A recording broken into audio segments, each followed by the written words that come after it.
मैं सरताज आलम, खबर 7 से। हम लोग उत्तराखंड के हल्द्वानी में, आप सभी लोग जानते हैं कि देहरादून, हल्द्वानी, हरिद्वार कई जगहों पर डेंगू का प्रकोप धीरे धीरे बढ़ रहा है और इसको लेकर जो जागरूकता है वो बढ़ाने के लिए भी सरकारी कवायदें चल रही हैं। इस मौसम में विशेषकर हर बार डेंगू फैलता है और उसके बाद कई तरह की ज़रूरतें पड़ती हैं। हल्द्वानी के अंदर सुशीला तिवारी अस्पताल है और शोभन सिंह जैन बेस अस्पताल है। आज यहाँ पर निरीक्षण करने के लिए स्वयं आए हैं उत्तराखंड शासन के स्वास्थ्य सचिव आर राजेश कुमार साहब, जो कि आज यहाँ पर उन्होंने डेंगू वार्डों का भी निरीक्षण किया, पीडिया जो कि बच्चों का डिपार्टमेंट है उसका भी निरीक्षण किया और अभी चल रहा है ब्लड बैंक का निरीक्षण, क्योंकि ब्लड बैंक में सबसे ज़्यादा ज़रूरत ब्लड बैंक की उस समय होती है जब प्लेटलेट्स वगैरह चढ़ाने की ज़रूरत पड़ती है। तो चलिए यहाँ पर अभी बात भी कर रहे हैं, स्वास्थ्य सचिव बात कर रहे हैं, तो चलिए उनकी बात भी आपको सुनवाएंगे। और ये देखिए हम इस समय मैं ये भी बताना चाह रहा हूँ कि पूरे स्टेट में हमने 57 डॉक्टर्स यूको में अभी तक दिए हैं, जिसमें 4 लाख तक की तनख्वाह दे रहे हैं स्पेशलिस्ट।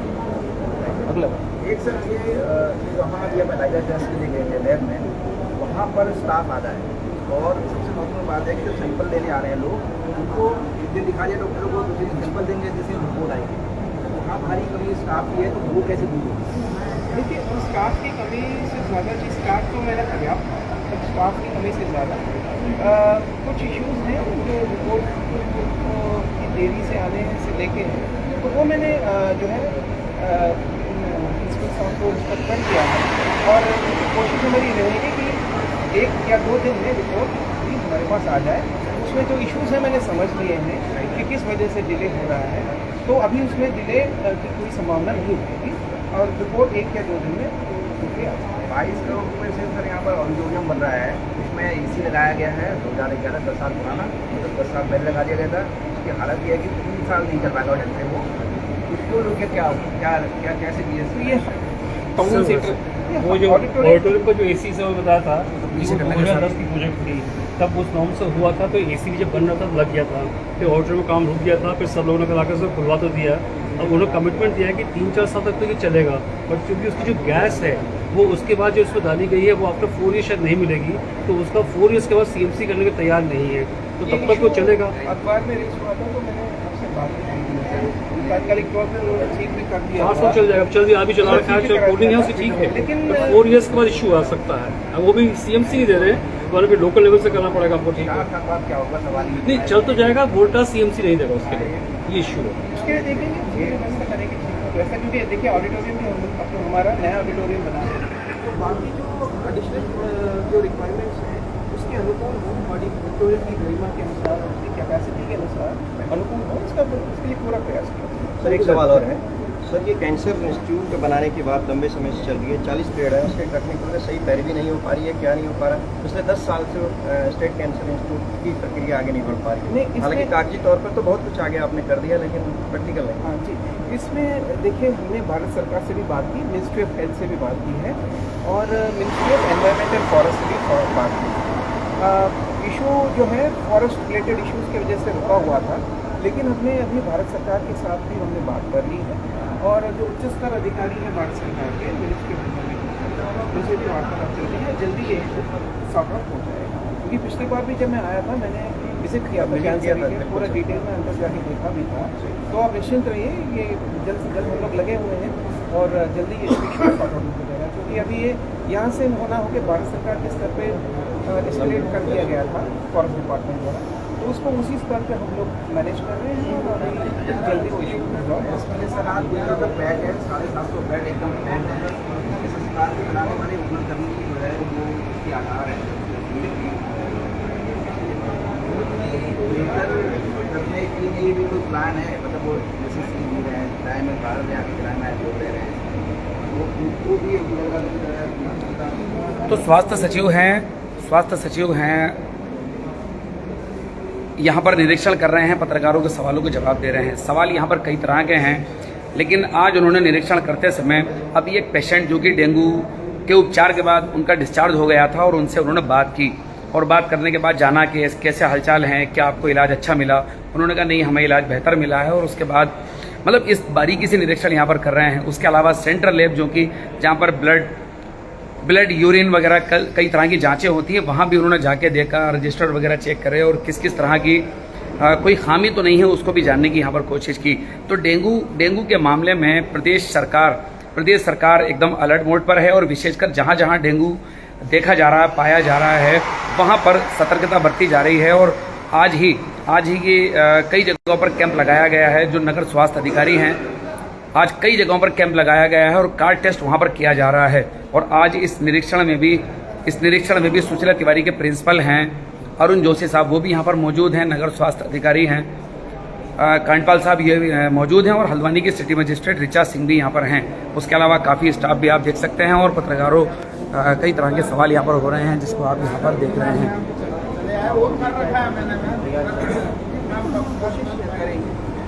यहाँ पे देखिए जैसे अभी कैथ लैब भी बन रहा है, तो कैथ लैब में फिलहाल हम जो डिप्लोमा इन कार्डियोलॉजी हमको तो पोस्ट करेंगे, लेकिन कैथ लैब जैसे फैसिलिटी के लिए सुपर स्पेशलिस्ट डीएम कार्डियोलॉजी की ज़रूरत बिल्कुल नितांत आवश्यक है। तो हम लोग फ्यूचर में एक्सप्लोर करेंगे कि हम लोग यहाँ पे पोस्ट करें। महिला अस्पताल जैसे कि सर पूरे जिले की वहाँ पर महिलाएँ आती हैं और हर दिन 250 से 300 की ओपीडी वहाँ पर होती है सर, और उसके अलावा अल्ट्रासाउंड वगैरह की महिलाएँ आती हैं, तो वहाँ पर अभी तक स्थायी रेडियोलॉजिस्ट नहीं आ रहा है सर ना, उसकी भी अभी तक व्यवस्था नहीं है। मशीन सर एक ही है, दो एक और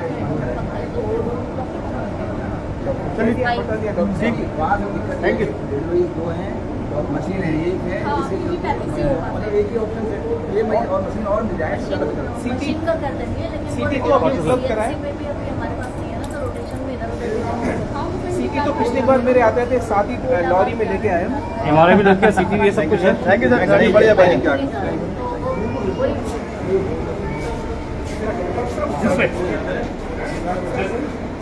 तो ये देखिए हम लोग ब्लड बैंक के बाहर अभी हैं और निरीक्षण यहाँ पर जारी है। तो ये आप सीधी तस्वीरें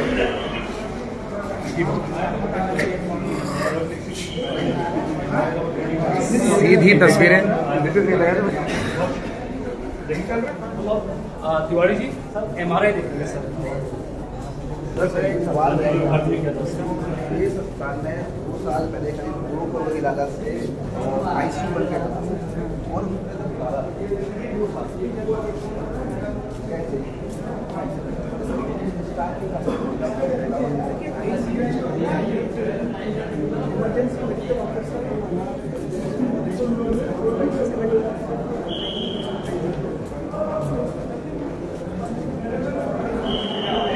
देखिए सवाल यहाँ पर कई आ रहे हैं।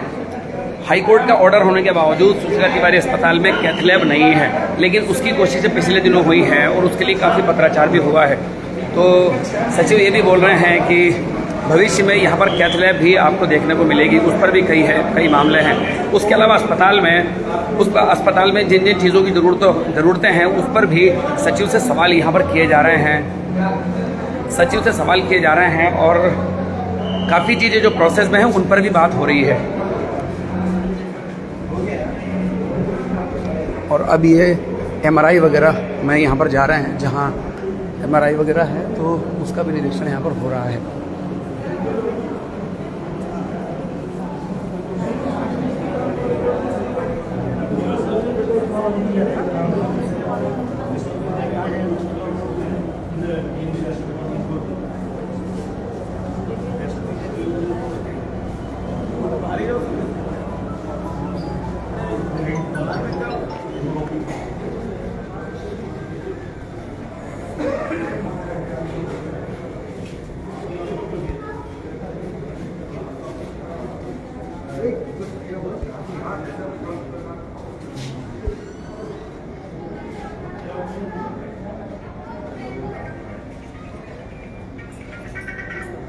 MRI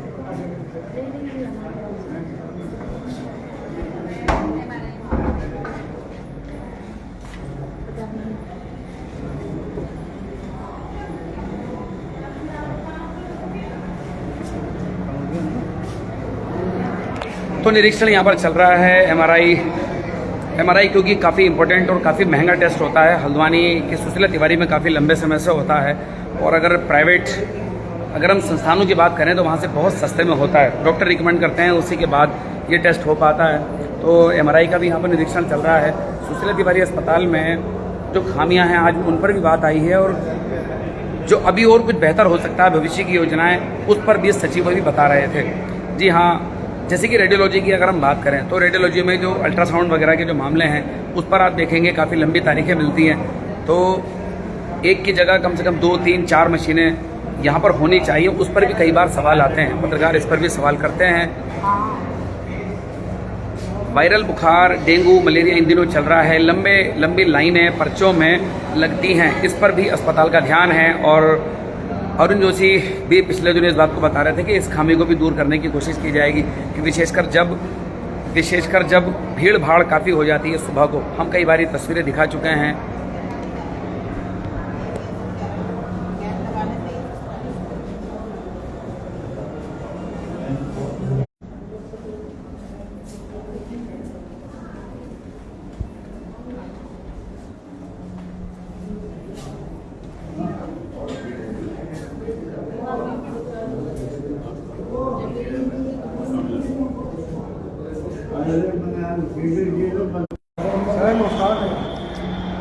अब एमआरआई मशीन पर जहाँ पर निरीक्षण चल रहा है वहाँ नेटवर्क नहीं काम चल रहा है, तो हम लोग अभी बाहर आ गए हैं। लाइव अभी हमारी जारी है और आप लोग अपना ख्याल भी रखें। खबर तो हम दिखा ही रहे हैं, आप लोग अपना ख्याल भी रखें।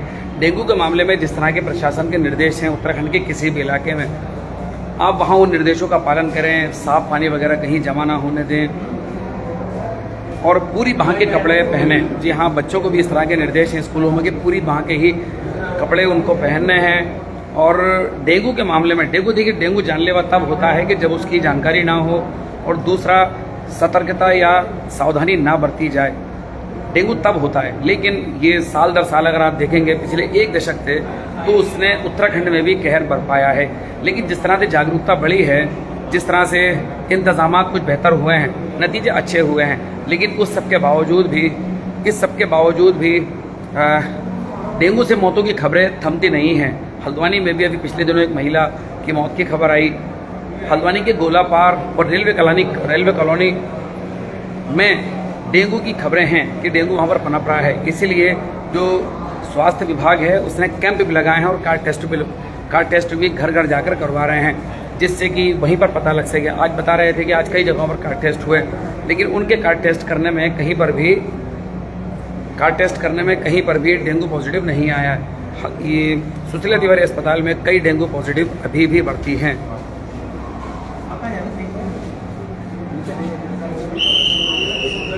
तो अब ये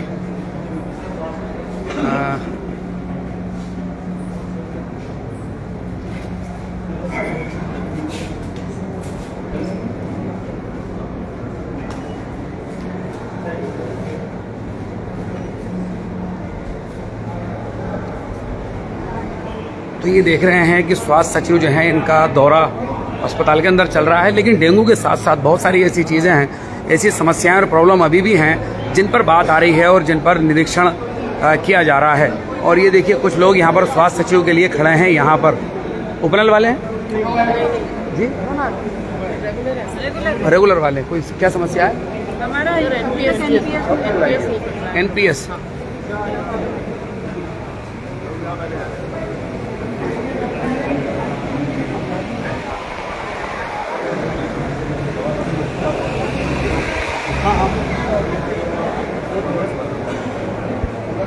और कुछ कर्मचारी खड़े हैं, वो कोई ज्ञापन या शिकायत करना चाहते हैं। एनपीएस नहीं कटता है उनका।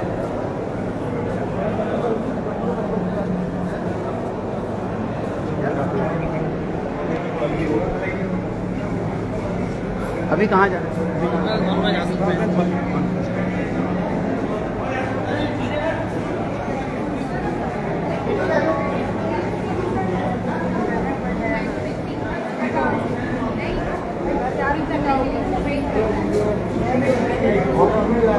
ऊपर चलो। इनकी क्या समस्या है जो रेगुलर वाले हैं? जो रेगुलर वाले लोग हैं उनकी समस्या क्या है? ये है एनपीएस की कटौती है। आप कोई बोलेगा? ऊपर ऊपर है। कोई बोलेगा, बताएगा? वो कह रहे हैं मुझे फ्राइडे तक दोनों सही कर देंगे। तो कुछ ये कर्मचारी हैं जिनके की रेगुलर कर्मचारी और उनके एनपीएस की कोई समस्या है, जिसको लेकर वो अपना एक मांग पत्र देना चाहते हैं, सचिव तक अपनी बात पहुंचाना चाहते हैं। काफ़ी कर्मचारी, इसीलिए भीड़ भाड़ यहाँ पर बढ़ गई है।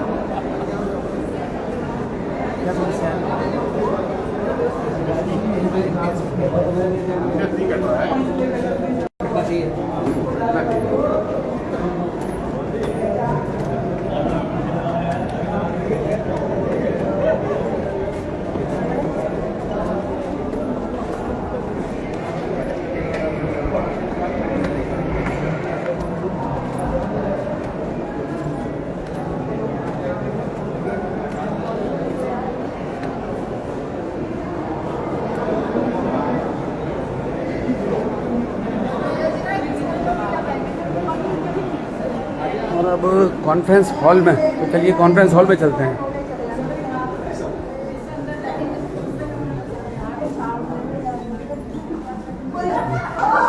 प्रिंसिपल ऑफिस साहब के रूम में पहुंचे हैं और वहाँ उनको अपनी बात कहनी है।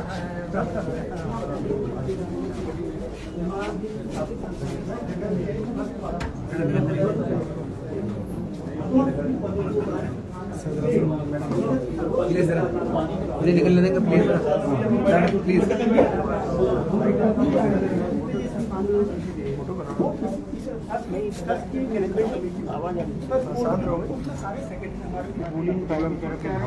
अपनी कोई समस्या यहाँ पर रख रहे हैं जो रेगुलर कर्मचारी हैं। हमारे जो स्वास्थ्य मंत्री होते हैं उसके एक मेंबर होते हैं, वो मैनेजमेंट कमेटी पदों का वो पदों को यहाँ से पद जाते थे और स्वीकृत वो मैनेजमेंट कमेटी थी। हम उन पदों की स्वीकृत रखे गए सब जितने भी लोग रहे। और लेकिन जब जिसमें ट्रस्ट डिसॉल्व हुआ, ट्रस्ट डिसॉल्व होने के बाद ये कहा गया कि चाहे जैसा कि सबको लिया गया, यहाँ तक इसमें क्या था, मानव संसाधन दिखता है, समस्त अधिकार देनदारियाँ, ये हैंड ओवर हुआ तो पहला साफ साफ लिखा हुआ है इशू में पदों वाला इशू आ रहा है कि हमारा ये कहना है कि 1600 पद सर्विस है ट्रस्ट मैनेजमेंट ने किए थे, उसके बाद जिसमें पहले जब ये लिखा है फॉरेस्ट ट्रस्ट करी थी सोसाइटी है, वो साधारण सभा की इसकी सारी संपत्ति, अधिकार, दायित्व, संस्थानों व कार्यों को उत्तराखंड राज्य स्तर में चिकित्सा शिक्षा शिक्षा में जहाँ है, जैसा कि 1/5/2000 लिखित और यानी कि हमारा ये कहना है। उसके बाद समस्त कार्यकर्मियों की सेवा शब्दों के संबंध में स्पष्ट नियम राज्य के पश्चात लिखा गया कि दिनांक 1/5/2010 के उपरांत कार्मिक ज्ञापन समिति बनाई जाए। लेकिन ये हमारे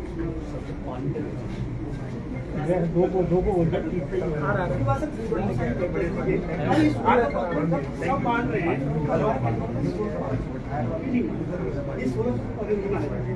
ये 1600 शासन इसको मान लेता था।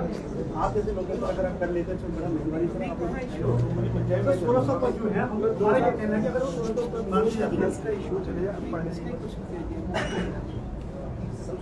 मनोज थोड़ा पीछे तो मनोज 1600 पर हम जी नहीं सर, आप अभी इसलिए बोला उसमें ये है सर, अभी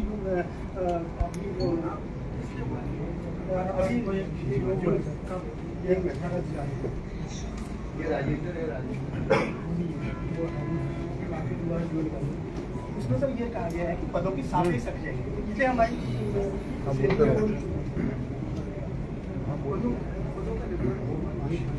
अभी उसके बाद सर ये है कि हमें एक डायरेक्टर सर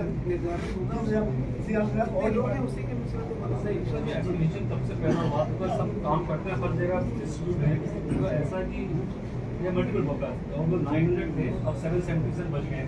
उस पर कोई 2016 के बाद कोई नई नियुक्ति कोई नहीं हुई, कुछ अपने आप घंटे गए, कोई रिटायर, कोई किसी की डेथ हो गई, मैन पावर कम होती गई, डिपार्टमेंट बढ़ते गए, एक्सपेंशन होते गए, और ये सब जगह डिस्ट्रीब्यूटर मैक्सिमम कर रहे हैं। अब इनका एक्सपेंशन से ये आ गया तो जियो जो आया रखा है सर। आपके कितने अब वो 77 के भी इतने करीब मैंने कर रखा है उसका 800 के आसपास है जी सर। तो जितने पदों का रिटर्न आपने किया उसी के दूसरा कोई प्रोसेस करेगा उसी का हो रहा है सर। और उससे कम लोग ही काम कर रहे होंगे उससे कम है सर। 800 से कम ही कर कम रहे है। हैं। तो फिर जितने लोग काम कर रहे हैं उससे ज़्यादा लोगों के वो भेजा हुआ है शासन को भेजा मतलब डायरेक्टरेट में भेजा जी जी। हमारे पास तो आया ये निशान है, ये भी ये बस कई बार जा चुका है पहले भी गैस का जैसा रखा है। वाली भेजा है। आप लेटर का उदाहरण वो जो है मुझे एप्लीकेशन में जियो आया था मेरे भगवान आया था कि जो शासन है शासन से कि जितने स्वीकृत पोस्ट हैं उन्हीं के अनुपात पेमेंट होगा अन्यथा जो होगा प्रिंसिपल तरफ से रिकवरी हो जाएगी। तब से ये डर गए हैं। तो ये अभी जो हमने केस अलग कर दिया है एग्जैक्टली वही है बट इनको डर वही है कि इसमें ही तो गिलास दे दो, गिलास अरे टीएमटी से ले आओ, गिलास ले टीएमटी से। कम पदों का ज़्यादा पदों का किया पदों का तो तब होगा जब शासन में आएगा शासन में कार्मिक में सब ज़्यादा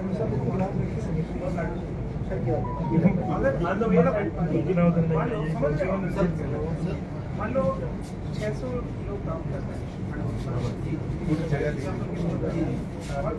थोड़ी जगह तब सब रिपोर्ट सोचने वाली बात डॉक्टर साहब ने तो 800 पदों का ड्यूटी दिया और 800 से ज़्यादा मांगे कितने लोग काम कर रहे हैं तब 900 थे करीबन तब 900 थे जब 900 थे आप शायद 700 के आसपास 760 आपने तो 800 के आसपास ज़्यादा भेजे, 650 ज़्यादा भेजा इन सभी को एमसीए के लोग जैसे एमसीए के नॉर्म से 2015 में MCA तो हट गए 1005 पद दिए थे, तो वो जो पद दिए थे 1005 के सापेक्ष हम लोग नहीं आ पा रहे।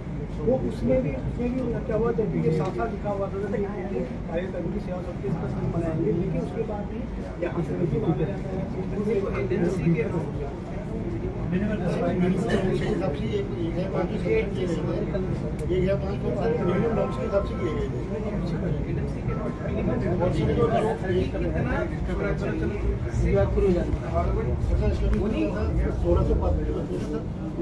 ज़्यादा भी हो सकता है उस टाइम पे हमारा जो हॉस्पिटल था 500 बेडेड था। मैं जो कहना चाह रहा हूँ आपको मेरा आधा समझ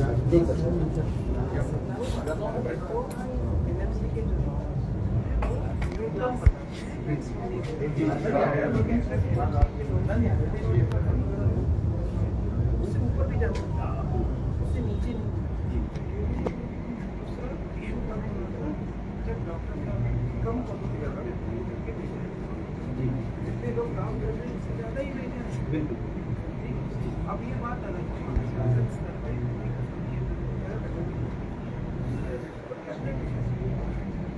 सर दूसरा क्या होना है कि सर पोस्ट हमारी कॉल में तो सर हर बार हमारा सैलरी का इशू इसीलिए आ रहा है क्योंकि हमारी पोस्ट सेंक्शन नहीं है, ऐसे भी बार बिल इसलिए वापस कर देती है कि आप सिविल पदों के सापेक्ष काम नहीं कर रहे हैं। लेकिन सर ये कोई हर्ष लिखा अस्पताल बंद हो जाएगा वो हो जाएगा तो फिर तो वैकेंट फॉर्म करके उन्होंने कर दिया बट इस महीने भी नहीं आज ही अभी क्यों को फोन है आज शायद रिलीज हो गई सर होता है क्या तो ये हमें डाउट था होगी नहीं होगी लेकिन हो गई है रिलीज लेकिन अगले महीने फिनिश हुआ है तो वो कहते हैं कि वो जो जीव आया है तो जो सृजित पद है उन्हीं के सबसे रिलीज होगी और अवस्था अगर होगी तो डीडीओ जो होगा उस पर अकाउंटेबिलिटी फिक्स करी जाएगी कि जब वो लेटर पेमेंट क्यों तब से ये डर है जहाँ पे पद सृजित नहीं है वो क्या है हो रहा गुनगुना पानी चाहिए गुनगुना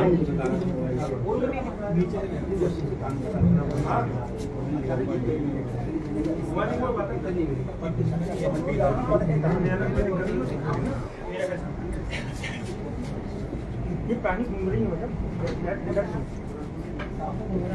ये हमारा है ही नहीं वही तो मैं कह रहा हूँ अभी तक तो हमें तो कोई पद हमारे पास इस बात से नहीं है, वो तो फिक्स से शायद कहते हैं इसको ज़्यादा नहीं गहराई में सोचो इसको। अभी तो सब रूटिंग 2 बार तो डाल दी है।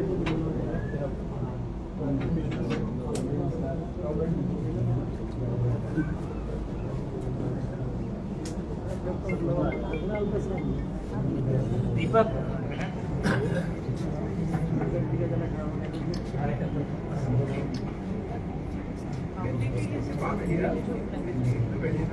आप इससे जो है दूसरी जगह पे भी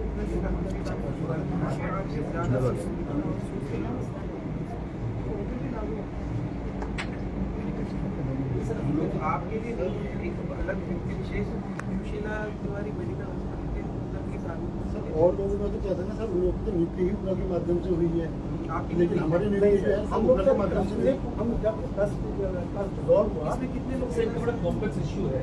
ये पहले किसी ठेकेदार के थ्रू थे, फिर किसी एजेंसी को दे दिए गए, फिर वो इनकी फॉर्चून चेंज होती गई, फिर फाइनली जब कुछ नहीं हुआ तो डंपिंग करके इनको ऊपर के माध्यम से कर दिया गया। आज की डेट में ऊपर के माध्यम से 10 या 11 साल में हो रही सर, उससे पहले आपका टीडीएस और कार्ड ईपीएफ कार्ड करता है। आज उतना है। काम से अच्छा करते हैं सब जगह पे, पूरे लगभग 20 साल हो गए। कई साल के आसपास लगभग सभी के यहाँ पर इसीलिए कर्मचारी को आगे तो भय तो उत्पन्न होना चाहिए कि अगले महीने फिर क्या होगा, फिर आगे बदलूंगा क्या होगा। तो ये सारे लोग इसलिए ठीक करते सर आपसे ज़्यादा, यदि अगर इसमें अगर जो तरीके से चक्री छाया हो जाएगी और आगे की चलता रहेगा सारी के मामले में सारी के सारी और सर को मालूम है सारे लोग बहुत बढ़िया कार्य करते हैं। हमने कभी अपने संस्थान में ये नहीं सोचा होगा कि संस्थान को कहीं भी इसका हित पाए, और हमेशा हमने जितना भी 100% हमने देने के लिए कोशिश की है।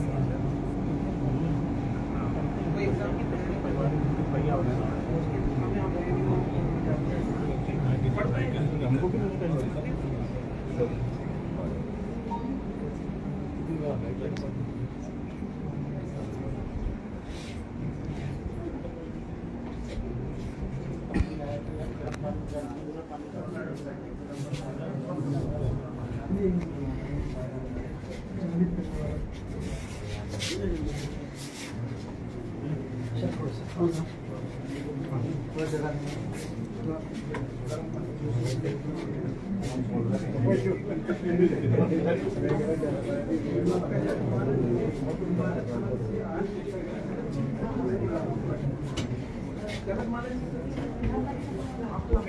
संख्या जो उससे 8 उससे 26 से दीजिए,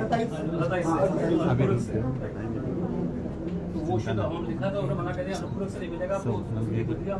मुझे मत संख्या में है कि 8 से अधिक भुगतान करेंगे तो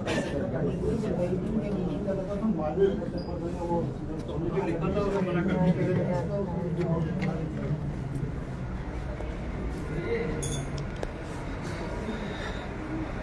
तो कुछ तो उपनल के कर्मचारी हैं और कुछ रेगुलर कर्मचारी हैं, इनकी भी कुछ समस्याएं हैं, एनपीएस नहीं कटता है ये लोग बता रहे हैं। और जो स्वास्थ्य सचिव आए हैं उनसे अपनी मांग रख रहे हैं, क्योंकि जब अब दरवाजे तक आए हैं तो जाहिर सी बात है कि हाकिम से अपनी बात कर्मचारी रखेंगे और सचिव हाकिम की तरह ही होते हैं एक तरह से। भाई नीतियाँ बनाना है, उसको लागू करवाना है, ये सारे काम शासन के ही होते हैं। तो स्वास्थ्य सचिव आज पहुँचे तो ये उनसे ही बात अपनी रख रहे थे। तो साथियों, डेंगू के निरीक्षण से होते हुए अस्पताल की तमाम समस्याओं को जान रहे हैं स्वास्थ्य सचिव। अब देखते हैं निरीक्षण से आगे किस तरह के नतीजे निकलेंगे। लेकिन एक चीज़ तो साफ है, वो ये कि स्वास्थ्य के मामलों में विशेषकर इस समय डेंगू, मलेरिया, ये जो वायरल बुखार वगैरह चल रहे हैं, उससे उत्तराखंड के अंदर कई इलाकों के अंदर कहर बरपा है। और सरकार इस मामले में चाहती है कि जो अभी मौजूदा संसाधन हैं उसमें कम से कम बेहतर नतीजे निकलें, और उन बेहतर नतीजे निकालने के लिए निरीक्षण वगैरह चल रहे हैं। हल्द्वानी में कई जगहों पर कैंप भी लगा है। लेकिन इसके बावजूद भी अभी भी डेंगू अपने पैर पसार रहा है। कमी ज़रूर आई है लेकिन पैर पसार रहा है, और इसमें लोगों को भी जागरूक होना पड़ेगा। आवाम को भी जितने निर्देश सरकारी तौर पर जारी होते हैं उनको विशेष तौर पर ध्यान देना चाहिए, वरना अगर लापरवाही होती है तो जानें भी चली जाती हैं, और लापरवाही नहीं होती है तो हर बीमारी पर विजय पाना इतना नामुमकिन नहीं होता है। मुमकिन हो सकता है, लेकिन बशर्ते सावधानी थोड़ी रखनी पड़ेगी। और जो दिशा निर्देश हैं डॉक्टर्स वगैरह जो कहते हैं उनका पालन करना पड़ेगा। तो साथियों, ये स्वास्थ्य सचिव का हम लोग निरीक्षण आपको दिखा रहे थे। आपको हमारी ये लाइव कवरेज कैसी लगी बताना ना भूलें। और अभी भी ये निरीक्षण चल रहा है और यहाँ से निरीक्षण उसके बाद फिर शोभन सिंह जीना बेस चिकित्सालय पहुँचेगा। मुमकिन हुआ तो वो तस्वीरें भी आपको साझा करेंगे। खैर, मैं चलता हूँ, आपका दोस्त, आपका भाई, मैं सरताज आलम, खबर 7 हल्द्वानी।